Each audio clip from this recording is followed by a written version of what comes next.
We have some rather distressing breaking news shared, in fact, by the Duchess of Sussex this morning, where she has talked about the fact that she had suffered a miscarriage in July. And this is obviously something that the couple have kept private for a number of months. But she has written an article herself in the New York Times, which has just been released, "The Losses We Share," talking about a moment after she'd been holding Archie and a pain that she'd felt, and that she realised that she was suffering a miscarriage.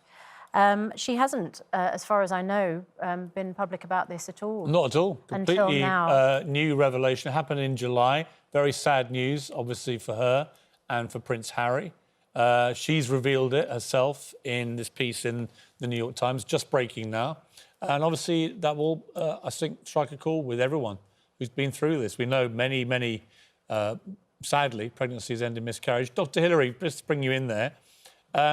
We've just heard about this, but it's something that many of our viewers will have been through as well. Absolutely. About 1 in 5 of all pregnancies will end in miscarriage.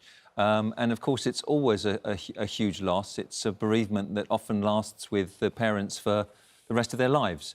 And it's really important that they have counselling and they get this in perspective so that they can carry on. But, yes, it's a horrible loss, a dreadful loss, and one sympathises. One of the things, I mean, enormous sympathies for Meghan and for the couple and for the family, because that is a tragic loss and incredibly hard to deal with. One of the things that it will do is it'll provide some comfort to other people who have been in that situation when somebody so high profile speaks out about something that is very difficult to talk about. And, that will be some measure of support for anybody else who has suffered this tragedy. Because for a lot of women, it is misunderstood, the pain of losing a baby through a miscarriage. So they will be very grateful for her openness and honesty. It is quite a remarkable piece today in the New York Times. And as I say, it's written directly by Meghan, the Duchess of Sussex, very open and honest about a very difficult experience. She starts, it was a July morning that began as ordinarily as any other day. She changed the diaper of their baby son. She felt a sharp cramp. I dropped to the floor with him in my arms, humming a lullaby to keep us both calm, the cheerful time, a stark contrast to my sense that something was not right. I knew as I clutched my firstborn child that I was losing my second. And hours later, she said, she was admitted to hospital as a result of what happened. I lay in a hospital bed holding my husband's hand. I felt the clamminess of his palm and kissed his knuckles, wet from both our tears.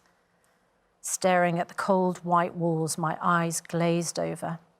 I tried to imagine how we'd heal. I mean, that's a very open, brutal, honest account of what happened to the couple back in July. Dr. Hilary, going into hospital after a miscarriage, it is a major event, isn't it, medically? Yes, sometimes there is an intervention that needs to happen if the miscarriage isn't complete, but it just compounds the discomfort and the psychological trauma that is associated with losing a baby. And one never gets over it. So it's important to talk about. I'm glad she's written this article because it'll be something that many women can identify with. They know they're not alone. And it's important to, as a part of grieving, to discuss it so that, in a way, it's an opportunity to grieve and vent your feelings, get over the anger and the denial that it's happened, and to be able to move forward with your life. Extraordinary that no one's heard about this before now.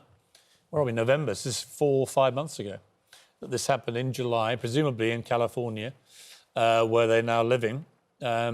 So sad news for them.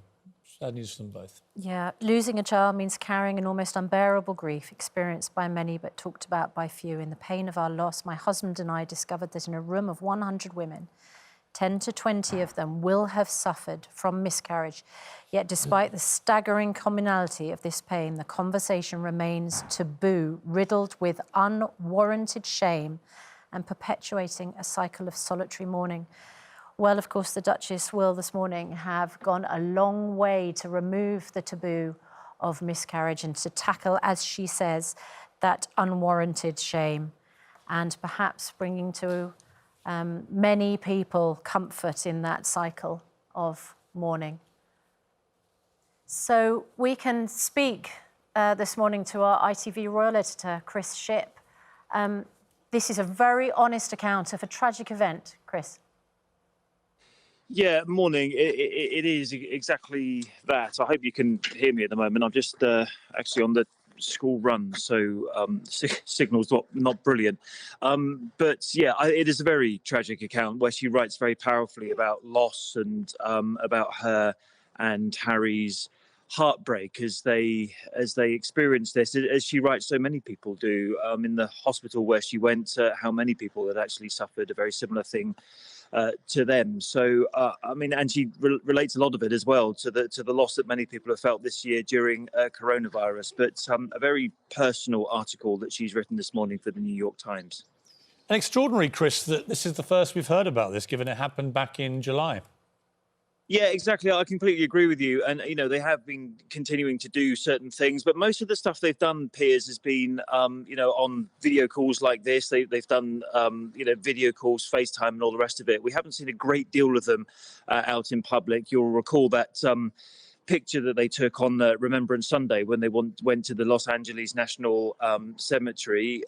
Some people criticise that, but we haven't seen them that much in public. And therefore, I suppose that's a lot easier to keep something like this private, much easier perhaps than it would have been, for example, had they still been in the royal family. But Right. it's quite unusual, I think, for someone to talk about miscarriage in such an open and personal way. It is. Yeah, and they've been controversial figures, inspiring a lot of support, a lot of people, including myself, being very critical of them for a number of things. But this is one of those moments when all that is irrelevant. This is just a very sad personal tragedy for Meghan and Harry. And I think we all just send them our very best wishes. It's I a powerful, agree. it's a powerful piece in the New York Times. I just read it. It's a very moving and powerfully written piece. And one of the things, Chris, is that Meghan always wants to be open about things when she can, because she knows that that will provide some comfort, some insight for other people who perhaps, you know, can't speak out about their experience.